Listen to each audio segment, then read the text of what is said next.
मुक्ति के लिए तो एक क्षण भी बहुत है। क्यों?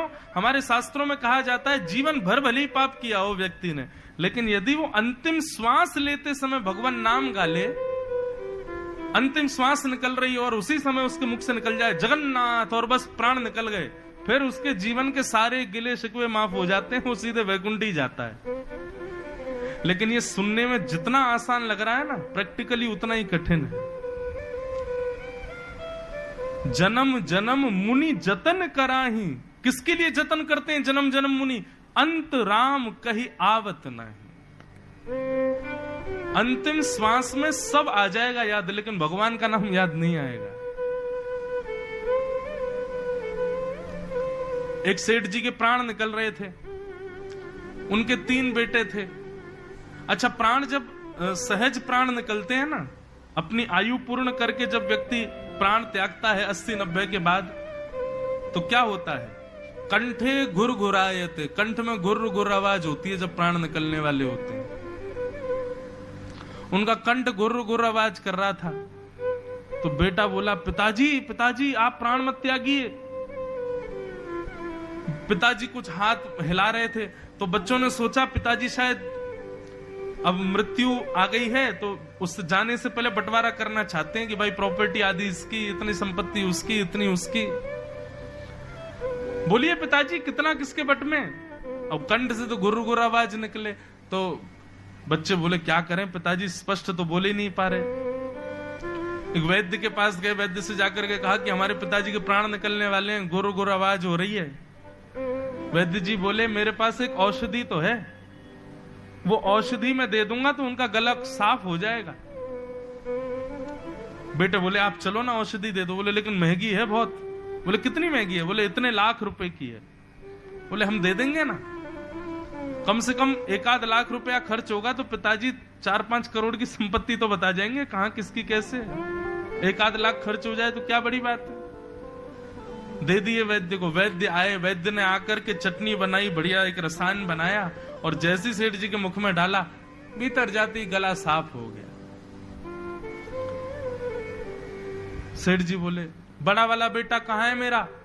पिताजी यहीं खड़ा हूं मैं, आप बताओ। बीच वाला कहाँ है? बोले मैं भी यहीं हूं। छोटा कहाँ है? बोले मैं भी यहीं हूं। तुम्हारी पत्नियां कहाँ है? बोले वो भी यहीं खड़ी हैं, आप तो बस बता के जाओ किसका कितना कैसे। बोले अरे मैं तो बस इतना कहना चाहता हूं, वो भैंस का जो पड्डा है ना, वो झाड़ू खा रहा है। तुम एक झाड़ू नहीं संभाल पा रहे हो, संपत्ति क्या संभालोगे? और झाड़ू पड्डा झाड़ू पड्डा झाड़ू पड्डा बोलते बोलते प्राण निकल गए। और ये बात जितनी आसान, जितनी हंसी की, जितनी हास्यपद लग रही है ना, उतनी ही सत्य है। व्यक्ति का जब अंतिम क्षण आता है वो विवेक शून्य हो जाता है, और उस समय वो चाह करके भी जगन्नाथ जी को बोल नहीं पाएगा, नाम याद कर नहीं पाएगा।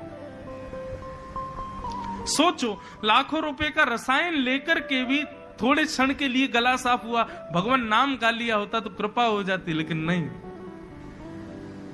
विषय ही याद आता है। बंधुओं, जब तक हम जीवित रहते हैं ना, तो विषय के अलावा जगन्नाथ जी की भी स्मृति होती है हमको।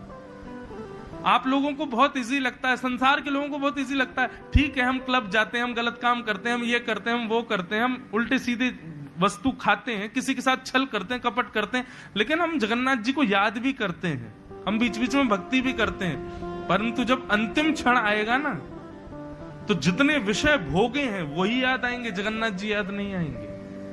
ये अंतिम समय की ये नीति है, ये रीति है।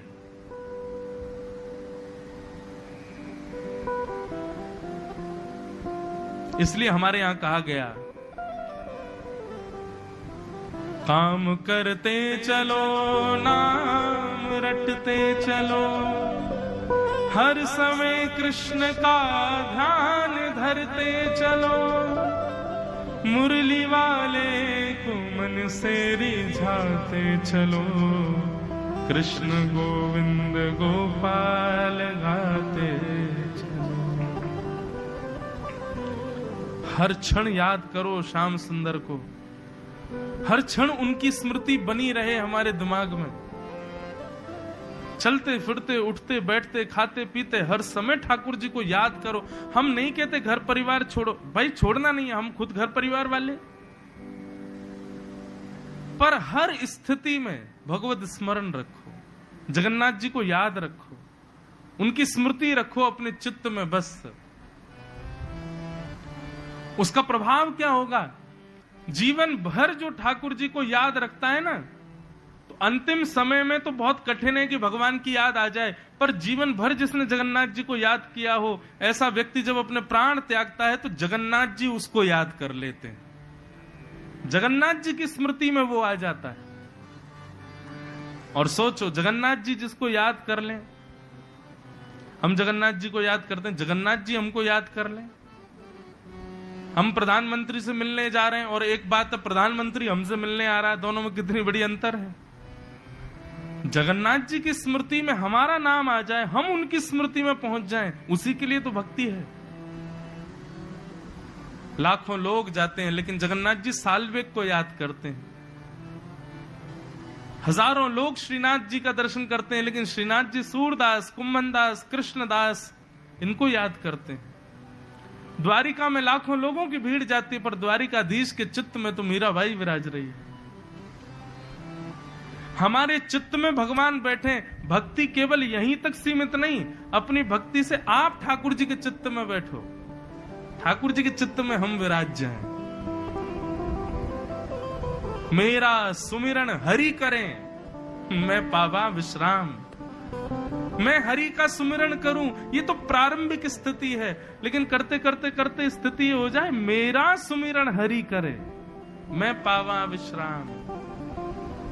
और वो कब संभव है, जब जीवन पर्यंत और खास करके बाल्यावस्था से भगवत स्मृति की हो।